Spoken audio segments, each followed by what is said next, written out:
Namo Bhagavate Vasudevaya. Srimad Bhagavatam, Canto 2, Chapter 2, Text 4. Satyam Kashito Kim Kashipo Prayasir Baho Swasidheupa Barhane Kim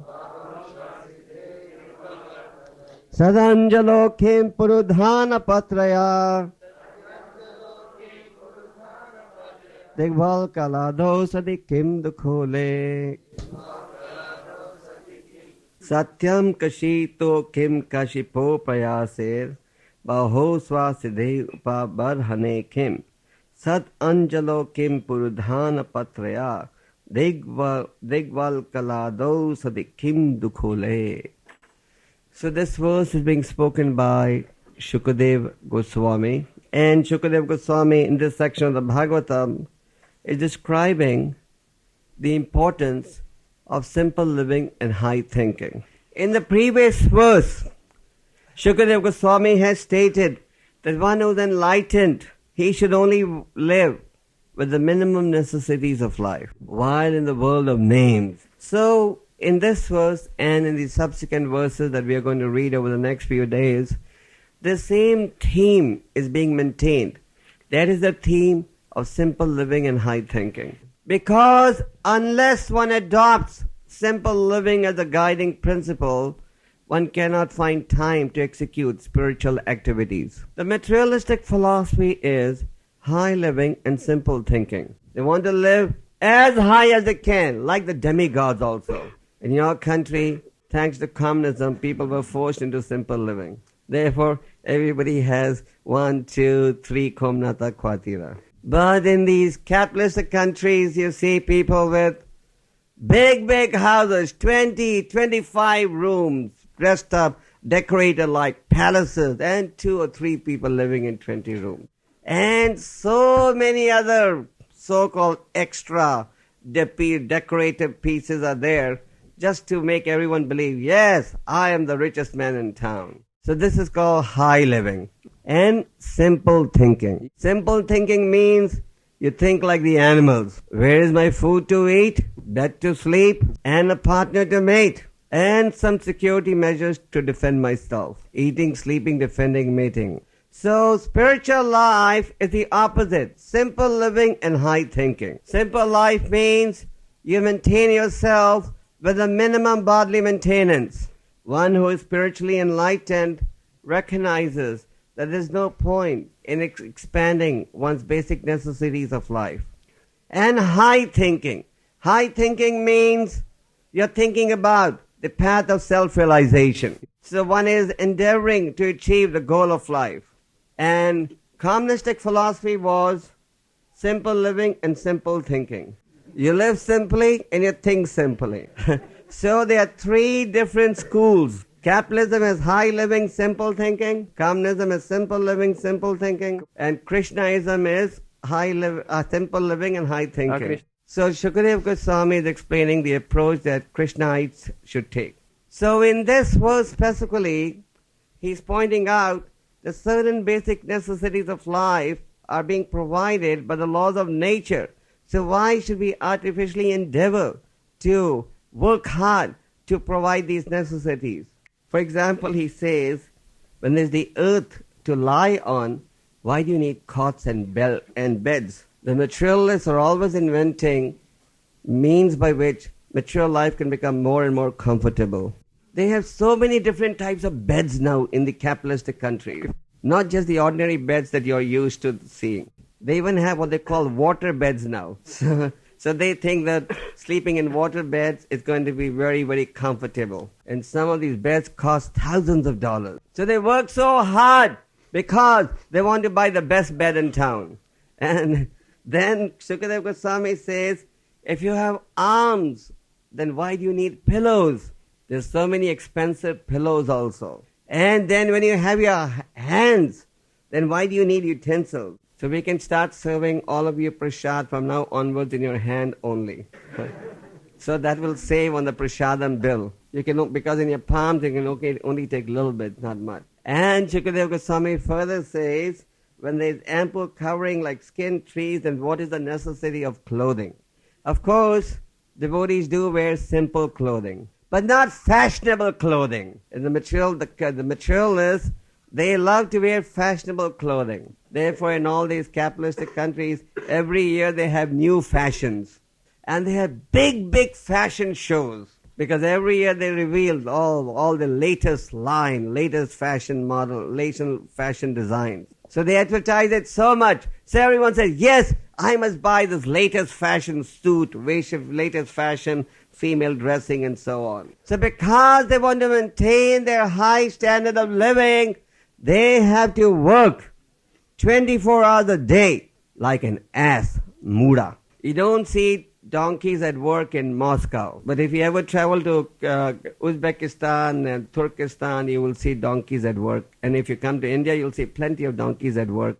The donkeys work very, very hard. All day they're carrying heavy burden. For what? A little bit of grass that it needs to eat. The donkey doesn't need big samosas and kachoris. He eats simple grass, that's all. And that grass is available by the laws of nature. So the scriptures explain that those materialists who are just endeavoring for sense enjoyment, they're just working hard like the asses. So Prabhupada in the purport says the human life is wasted in the false search for illusory happiness. So Prabhupada used to give the example how the animal is searching for the mirage of water in the desert.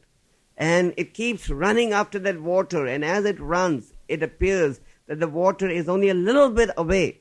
Running after water in the desert. The poor animal dies of thirst in the desert. You understand this example? So similarly in material life, everyone is endeavoring for sense enjoyment. They are thinking, now sense enjoyment is just a little bit away, like the dog is thinking, the water is just a little bit away. So they're endeavoring, but they never find happiness and they die. Just like now, the people in the country are thinking, communism did not give us happiness. And before that, the czars didn't give us happiness. But now, capitalism is going to give us happiness. So now they're very hopeful that in few months, everything's going to be prosperous and people are going to be happy. But people are not happy anywhere in the material world. Wherever you may go, the principle of the Kalayam Shashvatam hits everyone. So happiness is there, but people do not know in which direction to proceed. Just like the thirsty animal in the desert who's looking for water. It is not that water does not exist. Definitely water exists, but not in the desert. In the seas, rivers, lakes, ponds. But the poor and foolish animal is looking for water in the desert. If he wants water, he should go to the lakes, rivers, ponds. So similarly, if you want happiness, you have to go in the direction of spiritual activities, not material activities. If you search for happiness through material endeavors, then one will never succeed. There is no point in experimenting on the material path to establish whether materialistic activities will give satisfying results or not. Why? Because the materialists have already endeavored.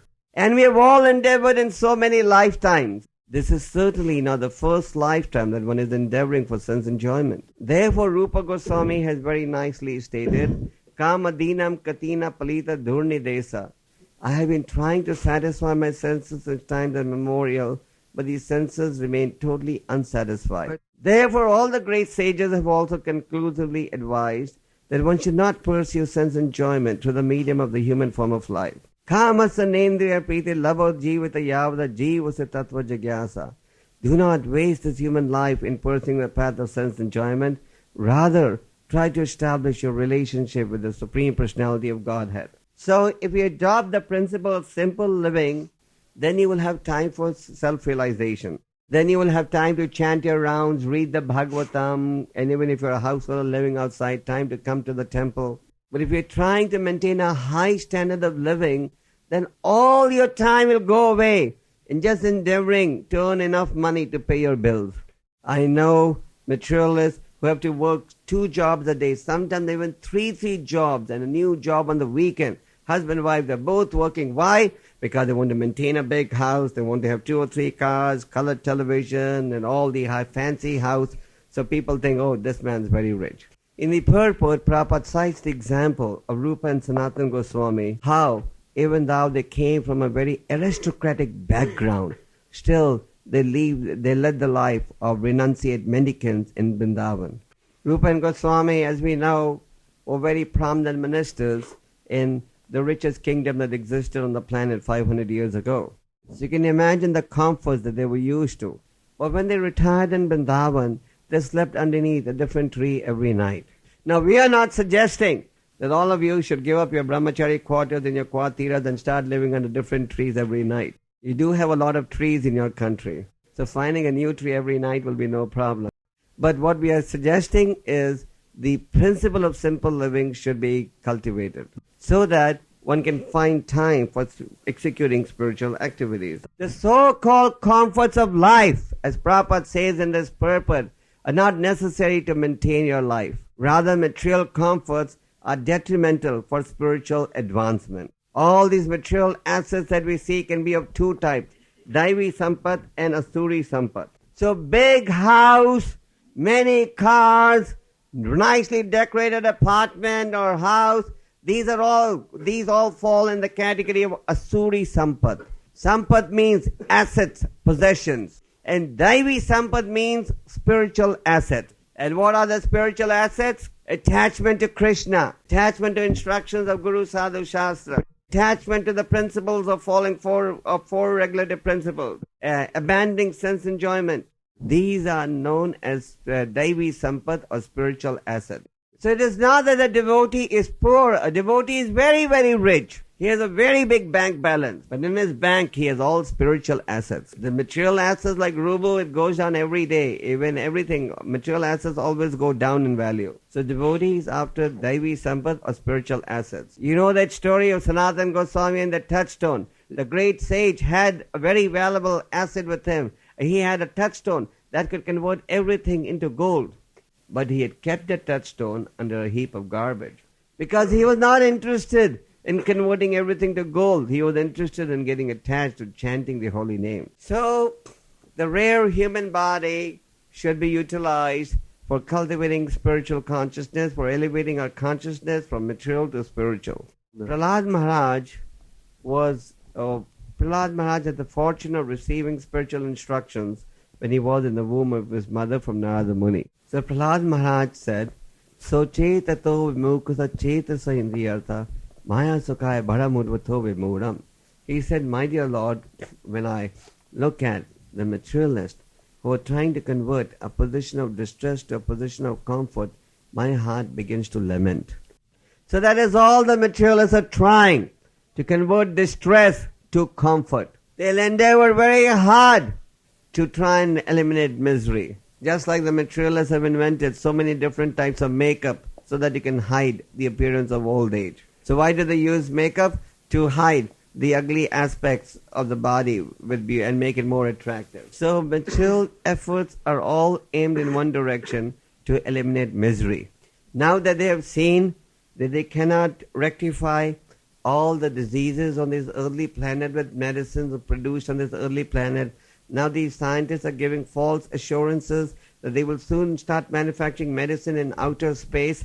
And medicine produced in outer space will be able to cure all diseases. So, hoping against hope that happiness will be realized is the philosophy of the materialist. In spite of all the endeavors having failed to give people happiness, they are still struggling for happiness. So we will not waste our time. This is the philosophy of the enlightened individual. I will not waste 1 minute. Use every second in service to the Lord. And if one is absorbed in service to the Lord every second, then the mind and the senses are automatically tamed. The nature of the mind and the senses is to always agitate, always be demanding, just like a small child. The small child wants to obtain everything that it can lay his hands on or see. Small child even tells the mother, Can I have that moon? And the mother says, okay. So she shows the reflection of the moon on the mirror and says, okay, have the mirror, have the moon. So the material senses are always demanding more, more, more. So we realize that the only solution is engaging the senses and the mind and intelligence in a positive manner. Sarvopadi vinir muktam tat parvena nirmalam rishikena sevana bhakti ruchate. Narada Muni has very nicely stated that if all the senses are used in the service of Rishikesha, the owner of the senses, then one will become free from the bodily designations of life. Just like the snake charmer, the snake charmer plays with the snakes, he has snakes, even cobras round his neck, but he can do that because the poisonous teeth of the snake have been pulled out. So even if the snake bites, there is no danger. So similarly, the poison of the senses can be taken out if the senses are used in service to Krishna. And there's so many transcendental areas of service to do that when he's serious about spiritual life, he will not even find a dull moment. In the material world, no activity is really enjoyable. That is why people work 5 days a week and they get bored, and Saturday, Sunday they want holiday. In some places, people don't even work 5 days a week, but at least they make it appear that they're working. The student studies in college, school for a few months a year, then they want a vacation because they get tired of studying. But a devotee, he doesn't have the philosophy, I'll only do service 5 days a week. We don't have annual vacations because one is constantly enjoying the service he does. So there's no question of having a principle, I'll only come to Mangalati 5 days a week, or I'll only do service 5 days a week.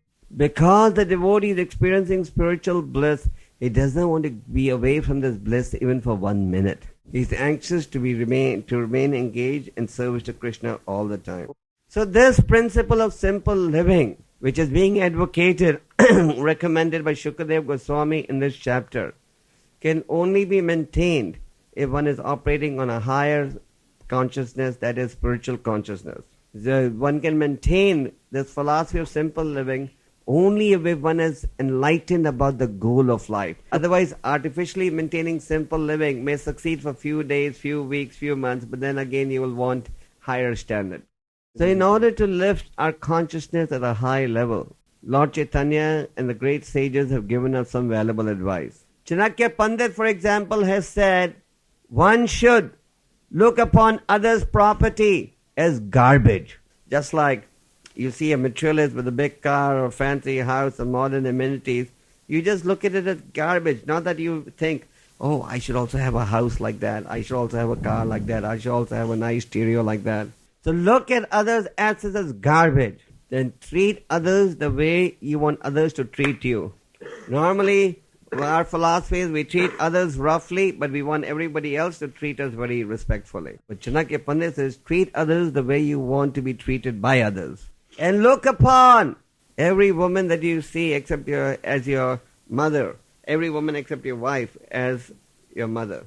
And Chaitanya Mahaprabhu has summarized his various instructions to Sanatana Goswami into five limbs of devotional service. The 5 limbs of devotional service are as follows.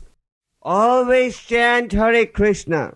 Many times I see the devotees, after they finish their 16 rounds, they think now they don't have to chant. They'll chant tomorrow, next day. The Hare Krishna mantra should be tied to your tongue. 16 rounds you may do attentively on your beads. But then even if you're driving a car or walking or doing some other service, you should keep chanting at the same time. Just like when Lord Chaitanya and his associates were cleaning the Gundicha temple. They were cleaning the temple, but at the same time everybody was chanting Hare Krishna non-stop. And here Krishna Katha, here Srimad Bhagavatam, Bhagavad Gita. Just like the Ganges water is purifying, hearing about Krishna is also purifying. So, hear about Krishna all the time. When you are not hearing his holy name, then hear his pastimes and his messages, his instructions. Then worship the deity with faith and reverence. Recognize this deity is not different from Krishna. Execute devotional service in humility, because humility is the key to spiritual advancement.